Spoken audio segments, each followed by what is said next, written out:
বিকেলে আমি আর ভাই বেরিয়ে পড়েছিলাম একটু বেড়াতে। আর মেন উদ্দেশ্যটা ছিল হচ্ছে ভাইয়ের থেকে ট্রিট নেওয়া, কারণ ও চাকরি পাওয়ার পর ফার্স্ট স্যালারিতে আমাকে ট্রিট দেয়নি, তাই ওটাই ছিল আমার মেন উদ্দেশ্য। তো দুজনে মিলে একটুখানি নিউ মার্কেট চত্বরে ঘুরে নিয়ে তারপরে একদম শেষে যাব ট্রিট নিতে। সকালবেলায় আমি এসে পৌঁছেছি মাসির বাড়িতে, আর তারপর কিছুক্ষণ রেস্ট নিয়ে খাওয়া দাওয়া করে দুজনে বেরিয়ে গেছি। প্রথমে প্রচণ্ড গরমে ঘেমে নিয়ে একটুখানি লেবুর জল খেয়ে একটু এনার্জি বাড়াচ্ছিলাম। তারপর সেখান থেকে বেরিয়ে আমরা চলে গেছিলাম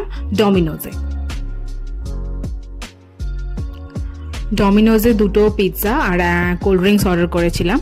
তো অনেকটা রাত হয়ে গেছিলো আমাদের ঘোরাঘুরি করে খেয়ে দিয়ে বাড়ি আসতে। তখন বাজছিল প্রায় 9:30। বাড়ির থেকে অনেকবার কল চলে এসেছিলো, তাই তাড়াতাড়ি খাওয়া শেষ করে বেরিয়ে পড়েছিলাম বাড়ির উদ্দেশ্যে। আসলে আমরা দুজনে একই